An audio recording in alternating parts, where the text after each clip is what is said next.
மாமா, கீர்த்தி சொல்றது எல்லாமே உண்மையா? அவரு நம்ம வீட்டை அளந்துட்டு போனாரா? அண்ணே, என்னண்ணே இவ்வளவு நடந்திருக்கு? ஏன் யாருமே என்கிட்ட இத பத்தி சொல்லல? அங்க ஏன்பா கேக்குற? அவர் எதுவும் சொல்ல மாட்டாரு. என் பொண்ணு சொல்றால, அவகிட்ட கேளு. நீங்க சொல்லுங்க, என்ன நடந்துச்சு? எதை பத்தியும் பேச வேணாம்னு சொல்றேன்ல.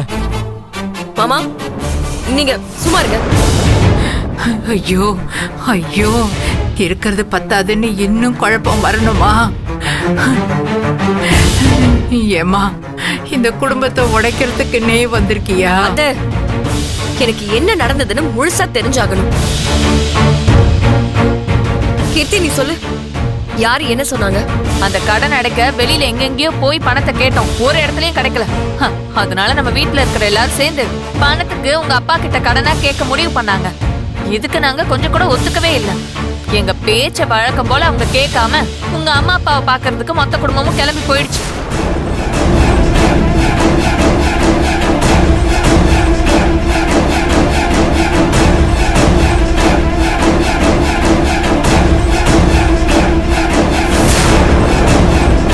போன இடத்துல என்னாச்சோ ஏதாச்சோன்னு தெரியல.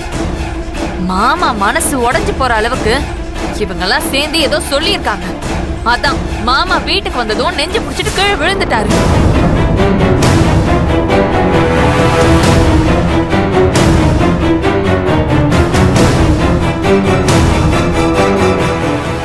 என் அண்ணனோட இந்த நிலைமைக்கு யாரு காரணம்னு எங்களுக்கு தெரிஞ்சாகணும். தெரியலன்னா நாங்க யாரையும் சும்மா விட மாட்டோம். நியாயமா உங்க மேல நான் தான் கோவத்துல இருக்கணும். வீடு தேடி வந்த எங்க மாமாவை உங்க வீட்டுல இருக்கிறவங்க என்ன சொன்னாங்களோ தெரியல, அந்த மனுஷன் தாங்க முடியாம தன்னாலே வந்து படுத்துட்டாரு. அவர் வருத்தப்படுற அளவுக்கு யார் காரணமா இருந்தாங்கன்னு எனக்கு தெரிஞ்சே ஆகணும்.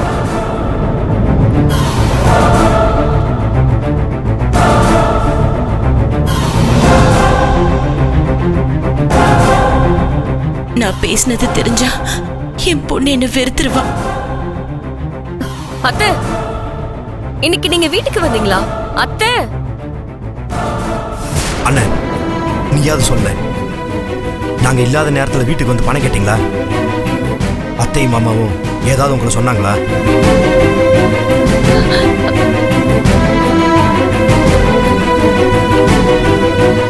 அக்கா, நீயாவது சொல்லுக்கா.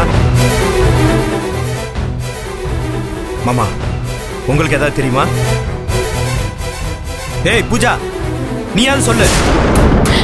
இப்படி மொத்த குடும்பமே அமைதியா இருக்கும் போதே தெரியல, ஏதோ பெருசா ஒண்ணு நடந்திருக்குன்னு எங்க மாமாவை உங்க வீட்டால அசிங்கப்படுத்தி அனுப்பியிருக்காங்க. அதனாலதான் இப்ப உண்மையை சொல்றதுக்கு யாருமே வாயை திறக்கல. இப்ப தெரியுதா இவங்க லட்சணம்? யோ, யாராவது உண்மையை சொல்லுங்களேன். அம்மாடி செல்வி, நானே சொல்றேம்மா.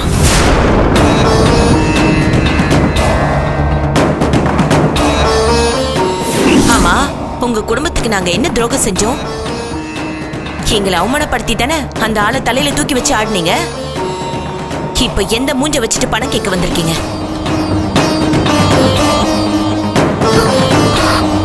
ஏப்பா இப்படி ஒரு காரியத்தை பண்ணீங்க? நீங்க இப்படி பண்ணுவீங்கன்னு நான் நினைச்சு கூட பாக்கலப்பா. இல்லம்மா, அது அப்பா இல்ல, நீங்க என்ன காரணம் சொன்னாலும் என்னோட மனசு அதை ஏத்துக்காது. நான் நல்லா இருக்கணும்னு என் குடும்பத்தை கஷ்டப்படுத்துறது நியாயமா?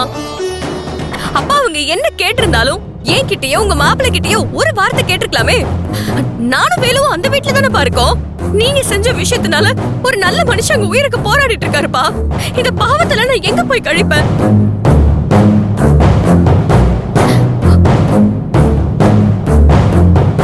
இங்க பாருமா, உன் மாப்பிளைய பாரு. நடந்த எல்லாம் தெரிஞ்சும் இப்படி பேசாம நிக்கிறாருன்னு உன் மாப்பிளைய பாருமா.